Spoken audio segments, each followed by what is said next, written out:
Welcome back to the Athletic Baseball Show for Monday, September 18th. This is On Deck. I'm Stephen Nesbitt, and I'm joined today by Levi Weaver. Levi, how was your weekend?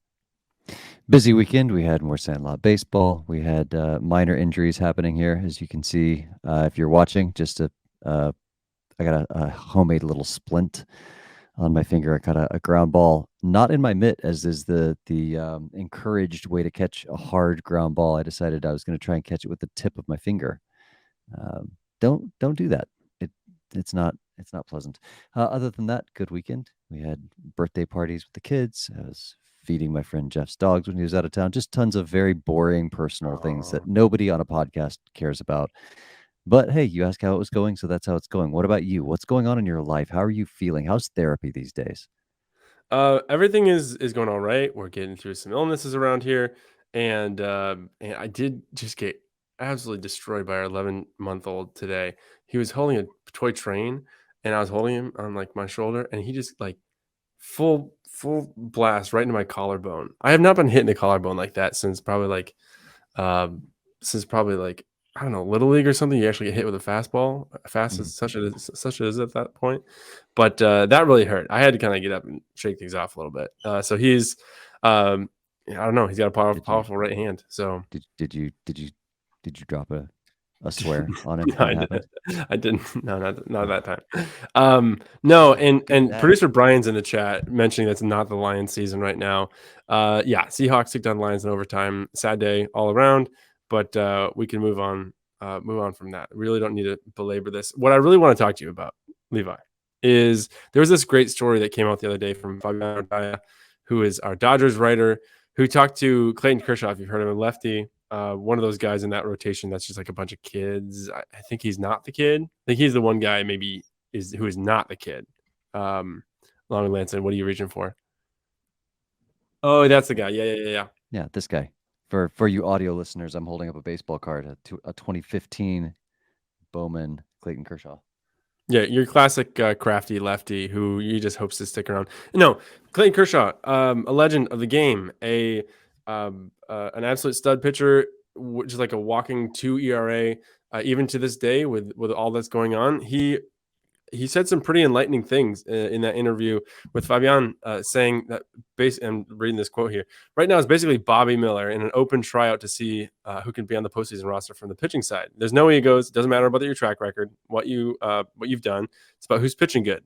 It doesn't matter. I have to prove it. Lance Lynn has to prove it. We all have to prove it that we deserve to pitch in October. And he made it more clear later. Like, no, I'm literally talking like after the way I pitched in his previous outing, which was against Miami. It's not good enough. I look at it as an open tryout, he said. So I would take this more seriously, Levi, if the current state of the Dodgers rotation were not as it currently is, where your opening day starter, Julio Urias, is not with the team anymore. Tony Gonsolin and Dustin May are on the injured list. They had surgery. Walker Buehler has not come back in time from Tommy John to be helpful this season. And then Lance Lynn is just not. He's nothing like vintage Lance Lynn, and he leads the league in homers allowed. So it's not like they have a whole lot of options, right? Noah Syndergaard ain't walking back through that door. And so they And they even have, if you were, and even if you were, and so they have a bunch of rookies, and they have Clayton Kershaw, and they're gonna have to figure things out. So I don't actually read into this and think like, yeah, there's a decent chance he doesn't make the roster. If he's healthy, he's there because the numbers, whether he likes them or not, are still better than right. the average pitcher. That's assuming that his arm stays connected to his body, which is not a given. Yeah. I was reading not tweets, but blue sky posts by Molly, one of our former writers, and she said that I hate to be a downer here, but every time Kershaw pitches, it could be his last ever. Like he's that age where he's one injury away from being like, all right, that's it, I'm done. Um, yeah, to your point, if he's 60% healthy, he's going to be starting games for the Dodgers in the postseason. But I think also, to his point, yeah, nobody has really stepped up and proved it except possibly Bobby Miller. Of all the people that we've mentioned, that's not the guy that you would expect to be the lockdown anchor for the Dodgers rotation. I do have a question, actually. When you said Noah Syndergaard's not walking back through that door, okay, this is not going to happen. But just out of curiosity, do you know, because he was with the Dodgers earlier in the season, if they, let's say their entire pitching rotation just, falls down in the shower and they have to sign him, could he pitch in the postseason because he was with them earlier, even though he went to Cleveland after? I'm pretty sure no. I think at that September 1st cutoff, you have to be on the roster. You're going to be, but I think there's also ways to injured list guys off the roster and still make some substitutions in September. I don't know the Okay. exacts Yeah, of that's it, a good but I point. feel like there's always wiggle room. Anyway, yeah, that was very much not on point, but I was just curious. But yeah, like the point that he makes is right, and I think even calling Lance Lynn out by name, which is that's an interesting thing to do. But he's right. He's exactly right. Lance Lynn has not pitched up to the expectations of the Dodgers, probably to his own expectations. And it's amazing to me that the Dodgers are as good as they are because that is a very shaky rotation that's relying on a whole lot of rookies. Um, yeah, Kershaw's going to be in the rotation. That's I don't know if it's false humility. He probably means it. I know that he's not pitching up to his standards, but read the room, brother. You're fine. You're going to be starting games for the Los Angeles Dodgers in October. Yeah, I don't think anyone reads the humility as like a lack of confidence. I think it's just a lot of frustration on his end. If you look at the full season, the surface numbers, if you just want to take ERA, still great. 2.52 ERA at 35 years old. That's ace level stuff. His most recent outing was not bad. 4 scoreless innings, 2 hits, 2 walks, 4 Ks, but he only went 56 pitches. I didn't read up on that one, so I don't know if there's a really good reason they took him out against Seattle after 4 innings, or if that's just kind of their way to ease him back into what he hopes is a full postseason workload, because the previous outings, ever since he came back in August from the shoulder injury, the numbers again look fine. 2.42 ERA, however, 6.07 FIP. If you want to be a FIP head out there, and so despite the fact he's got a 189 opponent batting average, like you can't touch the guy, right? He's fantastic. He's gotten squared up a few times, so I think that's going to impact the FIP with the number of homers. But he hasn't pitched into the 6th inning or later, and that's weird. That's not Clayton Kershaw. So I don't know what version they have for the postseason. So I think that's more is what's interesting to come out of this is this is a guy admitting, like, yeah, he didn't say these words, but I think he's basically admitting, like, I'm not going to be the guy taking every game 1 and going 7-8 innings. Like, that's right now, he's not close to that guy. And so what do they do if they don't have him? Because if you look at what they have to play for here, like, they have this clinched, right? They've already clinched a playoff spot. They're going to soon lock up pretty easily that second wild card round bye. That's great. Again, for a team short on starting pitching, you want to have that bye. But if you look at the rotation today, it's Kershaw, Miller, Lynn, Gavin Stone, and Ryan Pepia, those two have 7 starts combined this year in the majors. And then they have some relief arms you could use kind of creatively come postseason. But imagine if you had Dustin May, Walker Buehler, even at like 80%, Tony Gonsolin, Dan Hudson, Blake Trine, and JP Fireis, and these guys that have gotten injured like long time ago now. As you look back, like, if they have to be creative with how to use Clayton Kershaw, and he's in like a 4 inning stint, like that was the guy you're expecting as the horse who can save the bullpen for the other games. So I think that's where they're really going to have to get creative, because this is one unbelievable roster they have put together, one unbelievable injured list they've put together as well, and you'd hate for it to fall apart because they just couldn't find the starting pitchers. And I mean, not to make light of it, obviously his inability to pitch is far from the most important part of the story, but Julio Urias, that's a huge loss for them to lose him. And again, there are more important things than baseball, but just on the topic of the Dodgers rotation, they have a better rotation off the field than they do on the field right now. Yeah. And Urias is part of that. And it was like that for a lot of the season too, even when he was healthy and on the field. But this to flip this forward here, the Dodgers face the Tigers next. It's going to be Lance Lynn, Ryan Pepio, Bobby Miller going in that series. A lot of people are saying, Levi, smart money. Spencer Torkelson going to hit a homer off of Lance Lynn. That's what a lot of people have been saying. Tigers land. I've kind of got the ear to the ground. So torque bomb, maybe going to hit number 30. I don't know, in the series. So okay. Yeah. Who's picking first in the home run chase this week? It doesn't matter. I'm just kidding. Okay. Should we get to the series of the week? Let's do it. Let's do it. I am going to start this week with the Houston Astros and the Baltimore Orioles, two fearsome teams, two division leaders, two teams that won a combined 3-6 against Oakland, Kansas City, and St. Louis in the last week. To be fair to the Orioles, they also went 2-2 against the Rays to maintain their lead in the AL East. But yeah, went 1-2 versus St. Louis, and the Astros have had a horrible week, going 1-2 against Oakland, 1-2 against Kansas City, two of the worst teams I've ever seen in my life. Yeah, I mean, I'm flummoxed by what's going on with Houston, and they're doing it just as the Rangers go ahead and drop all three to the Guardians. They do it as the Mariners. I think, what did they lose? 2 of 3. They lost 3 in a row, I believe, at this point. Did they? Okay, so yeah, I mean, that entire nobody wants to win the AL West. What's going on? They do have some, let's do some hot or not. Obviously, Yordan Alvarez, 1174 OPS in the month of September. He's had 62 plate appearances. That is a full workload. He's had 4 home runs. Jose Altuve, also a full workload with 57 plate appearances and OPS 1006. And then a couple of guys over 1,000, but they're kind of part-time platoon guys in Yainer Diaz and Mauricio Dubon. Jose Abreu has an interesting line. He's had 4 home runs this month. He's at 17 RBI, but he only has a 799 OPS because his batting average is in the low 2s.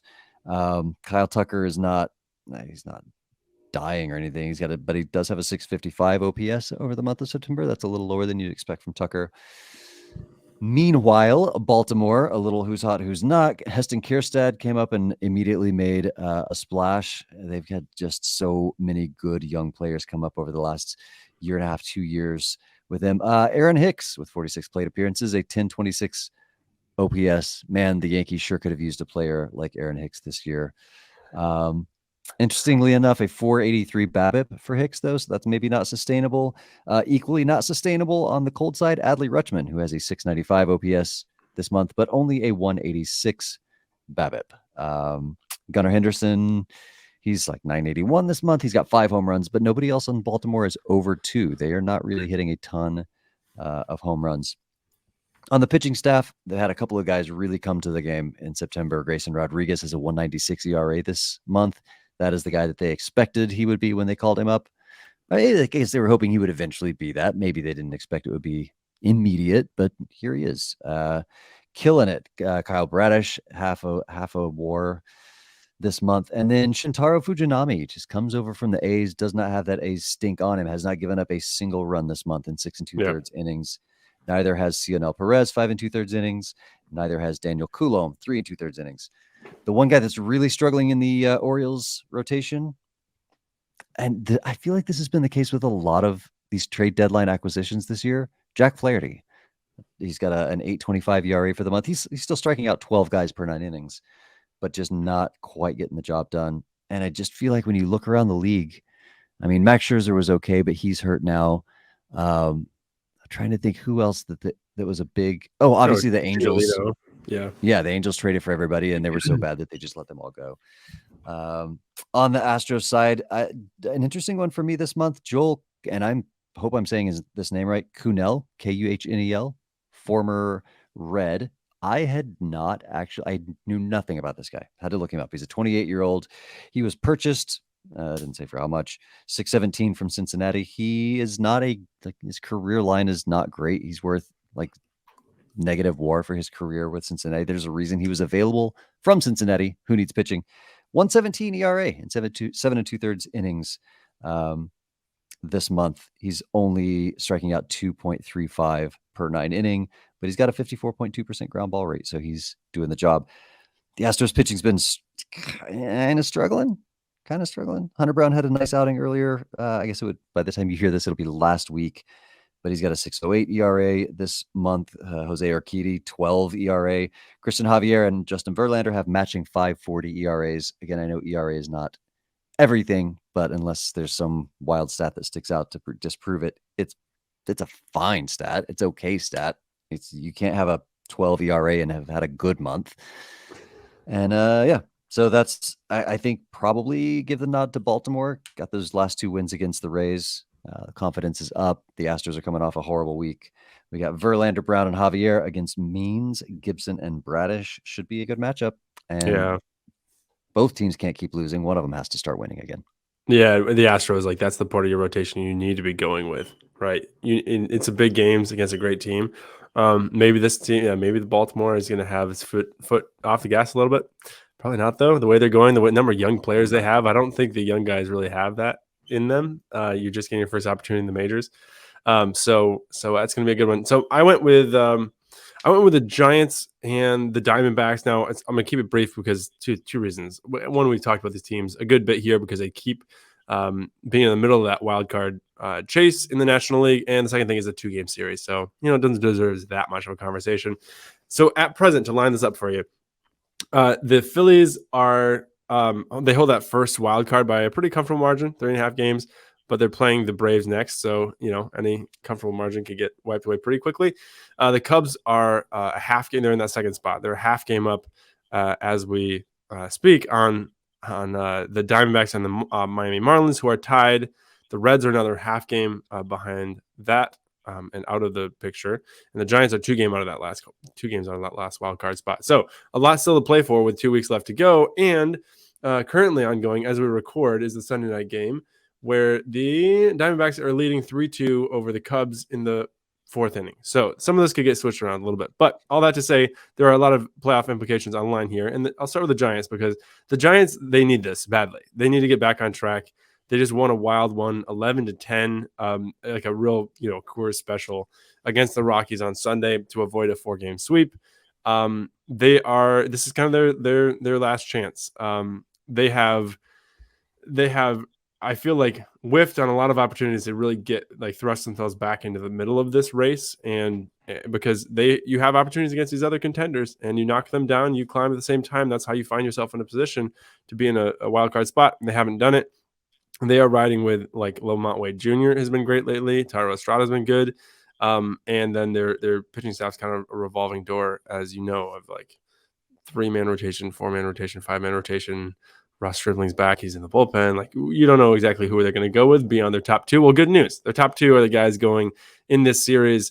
Alex Cobb, Logan Webb are going to line up against Zach Gallen and Merrill Kelly. That is juice right there. That is a fantastic set of matchups. You want to tune in for those. To line up the Diamondbacks, they have a chance, as I mentioned, to sweep the Cubs right now. They also took 3 or 4 from the Cubs last week, so they're single-handedly trying to knock the Cubs right out of that race. They just won a great game. If you go back and watch the highlights, 7-6 in 13 innings on Saturday. Gabriel Moreno hit a walk-off. The guy you need to know there, Tommy Pham. Tommy Pham, you know the name. Tommy Pham has been fantastic for them, as has Lourdes Gurriel Jr.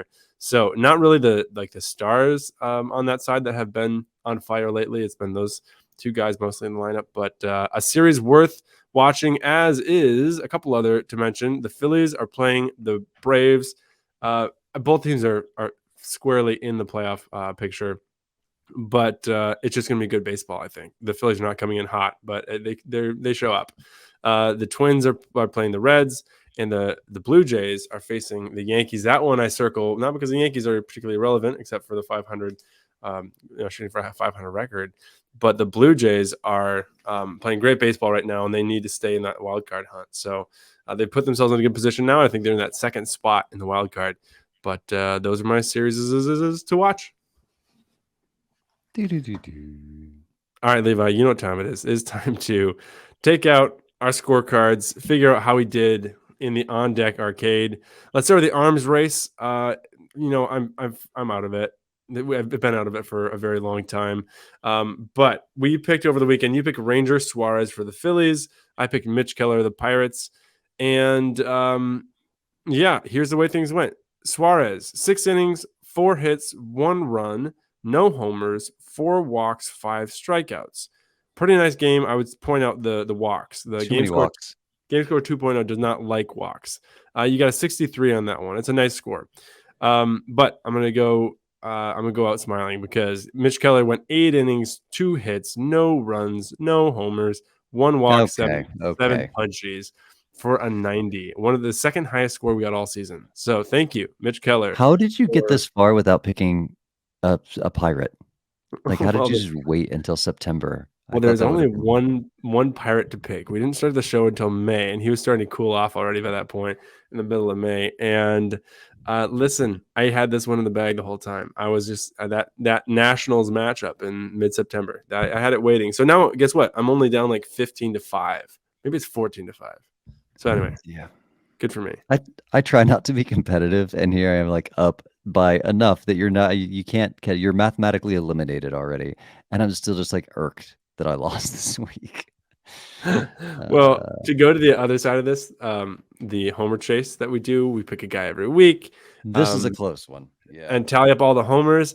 And I say no, neither guy had a homer this week. Total flop this week. Luis Robert, I had, and you had Cody Bellinger, the Battle of Chicago. They Thanks didn't a do anything lot, for Chicago. us. So we punted on that week. You're still up 27-26 with 2 weeks to go. Wow. We both got two guys to go. The key here is just don't pick someone who's injured or going to get pulled. So this is kind of tricky to figure it out. So you go with your pick first because I feel good about what I have. Well, I'm down to like teams that I have no confidence in, right? I'm looking at the matchups and like, oh, who's facing this team? Oh, nope, I've already picked that team. Because if you're a new listener, we can only pick one player per team per year. So, I can't go pick Matt Olson. He's out. I already picked my Brave for the year. I still don't know who I want to go with. I've got two Marlins that I'm looking at. I don't love the Marlins. They're playing the Brewers in the back half of the week. The Brewers have great pitching, but they're also playing the Mets in the first part of the week. And frankly, there's just nobody else. And I can't decide if I want to take the safe pick or shoot the moon. Okay, I'm shooting the moon. The safe pick would have been Jazz Chisholm. I love his swing from the left-handed side. I'm not doing it. I'm picking the guy that for the first half of the year was hitting like 400 with one home run or something like that. Luis Arias has 10 home runs this year. 5 of them are in the last 2 weeks. I don't know what changed in his approach. I don't know if he's like, all right, well, now that I'm not hitting 400, time to swing for the fences. He started hitting bombs. I'm picking Luis Arias in the home run chase, which is an absurd thing. If you said this in July, I would have been like, oh, well, you're up by 40 then, right? No, it's a two homer race, and I'm picking Luis Arias. Please help me out, buddy. I thought the wildest picks we'd have in this year was me taking Matt Wallner in the 13th matchup of the season and you taking Keibert Ruiz in the 15th matchup. I thought that was like the most out of left field instinctual, like just knee jerk. This guy's hot lately. That sets a new bar. Luis Arias, welcome aboard, buddy. So I'm gonna go with a guy who just cashed in 5 for you 2 weeks ago. I'm gonna double check that I haven't picked him, but yeah, I haven't picked him. I'm good. Julio Rodriguez, J-Rod against Luis Arias in the home run derby. Let's go. Let's go. You know what? I'll give you the 1 point here. I got to catch up. So that's going to be a wild one. And I also like that it sets us up. We'll walk through all the teams that we have available next time because we're already going over time. We both have Toronto still on the board. I would like to see a race for us to be trying to pick a Toronto guy next week. So we'll have to come with a couple of names in the bag. But Spencer Torkelson, you can wait for another week. Maybe you'll be my closer. All right, Levi, that's going to do it for us. Time for us to head to the exits. Thanks for listening. Thanks to Brian for producing today's show. You can find our work all week long at theathletic.com. Subscribe to The Athletic during our extended summer sale for $1 per month for the first year at theathletic.com/baseball show. Sign up for the Wind Up, The Athletic's daily baseball newsletter with Levi and Ken Rosenthal for absolutely free. Coming up next in your feed, Starkville, Jason Stark, and Doug Glanville, and a special guest. Give us a follow on Twitter. Levi is at 32ephus, and I'm at Stephen J. Nesbitt. We'll be back on Thursday with more of What's on Deck.